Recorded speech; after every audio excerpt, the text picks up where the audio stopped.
Sekarang, mari kita lihat apa solusi Menkeu untuk menyelesaikan utang. Kita dengar dulu apa yang dikatakan oleh Bu Menkeu untuk kemudian kita analisis bersama.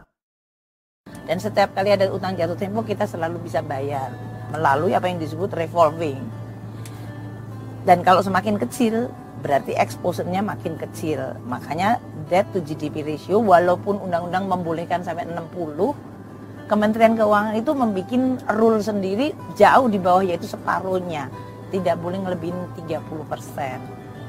Kedua, kita harus ngumpulin pajak, bener, tapi tidak untuk bayar utang saja, tapi untuk menyelesaikan, untuk membuat ekonomi kita makin baik fasilitasnya, sehingga ekonomi makin maju, GDP-nya makin gede, utangnya relatif makin kecil.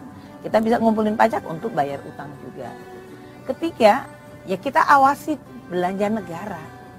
Kalau kita membelanjakan 2.200 triliun, tapi dia tidak menjadi apa-apa, apakah itu sekolah, kesehatan, apakah itu infrastruktur, apakah itu untuk kemiskinan, kita harus sebagai netizen, saya kepengen, ya netizen itu, mari sama-sama kita melototin 2.200 itu, kita cari itu di mana dia.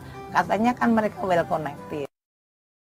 Sesuai judul wawancara, begitulah rencana strategis pemerintah untuk bayar utang.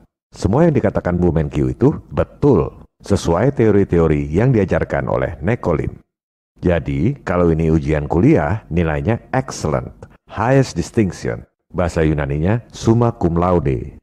Untuk materi kuliah, ajaran Nekolim. Tapi, kecerdasan itu bukan tahu segala hal tanpa mempertanyakan, melainkan justru mempertanyakan segala hal yang kita pikir kita tahu.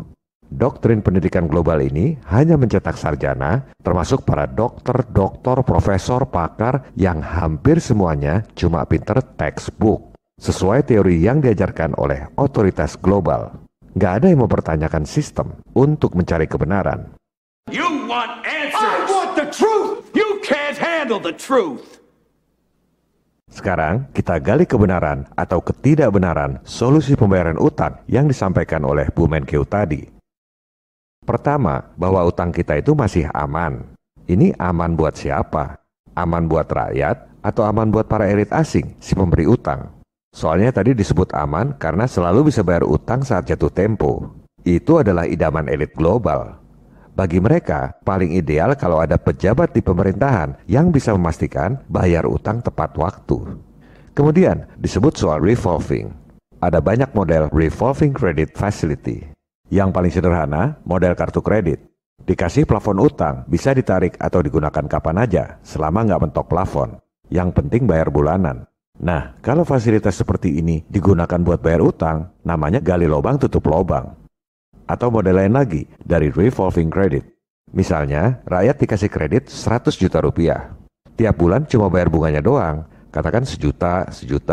Setelah 12 bulan, dilunasi yang 100 juta, langsung diperpanjang, kasih kredit lagi 100 juta. Jadi cuma plus-plus doang.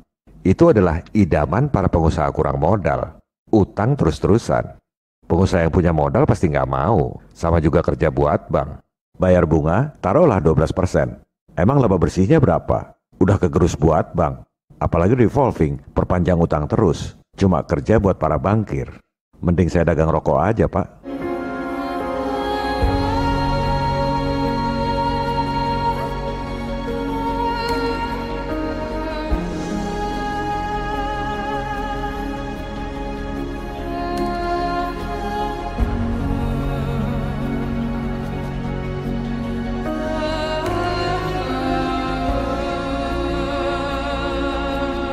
Kenapa elit global kasih fasilitas revolving? Karena mereka memang nggak ngincar pengembalian utang pokoknya. Orang itu hasil penggandaan uang elektronik di perbankan, duit siluman. Yang mereka incar adalah pembayaran bunganya. Itu yang masuk kantong mereka, 373 triliun per tahun.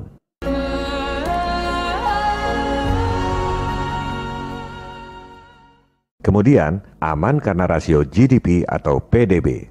Nah, ini sesuai dengan judul episode kita. Itulah alasan yang diajarkan oleh Nekolim lewat teori-teori di sekolah. Katanya kalau ngomong harus pakai data. Oke, sekarang kita, rakyat jelata, tukang beca dan tukang sayur, kasih bukti data yang tak terbantahkan bahwa rasio GDP adalah alasan palsu supaya kita utang terus. Kita lihat data publik. GDP per kapita Indonesia $4.135.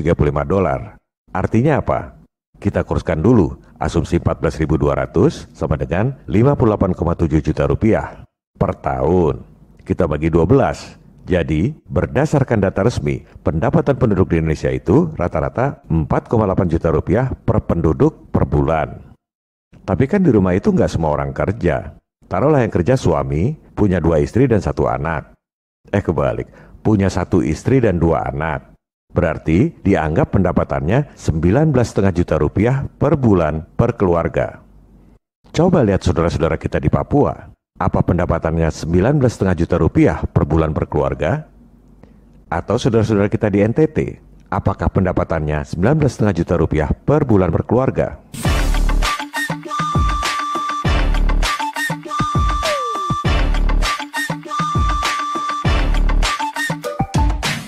Karena dalam GDP itu, pendapatan perusahaan-perusahaan asing dianggap sebagai pendapatan domestik. Jadi kelihatannya bagus. Padahal yang nikmati bukan orang Indonesia. Inilah akal-akalan Nekolim. Contohnya ya perusahaan-perusahaan asing seperti Freeport itu. Tahun 1967 alasannya untuk meningkatkan GDP. Memang benar GDP naik, tapi itu indikator palsu. Karena yang nikmati ya dia-dia lagi. GDP seolah-olah tinggi, padahal rakyatnya tetap miskin. Apakah bangsa kita bodoh? Apakah kita tidak mempunyai elit yang bisa berpikir? Ataukah bagaimana sebetulnya?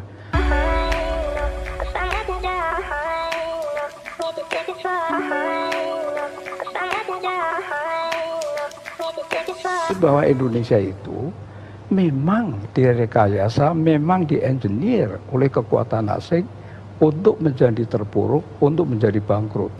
Sejak tahun 1967, bulan November 1967 diadakan konferensi di Jenewa, diprakarsai dan dibiayai oleh Time Life Corporation. Di sana delegasi Indonesia dipimpin oleh Pak Sultan Hamengkubuwono ke-9 dan Pak Adam Malik. Mereka adalah pimpinan yang tertinggi untuk kalau tidak mereka tidak mau bicara. Tetapi di bawahnya itu kan tim ekonomi, karena yang dibicarakan ekonomi itu lengkap sekali. Yeah. Wijoyo, Didi Sastro, Muhammad Sabti, Subroto, Emisal, semuanya lengkap dan sudah menteri semua. Tetapi counterpartnya tidak ada menterinya. Counterpartnya itu Bank Dunia, IMF, Bank Pembangunan Asia, dan pengusaha-pengusaha besar raksasa di bawah pimpinan David Rockefeller.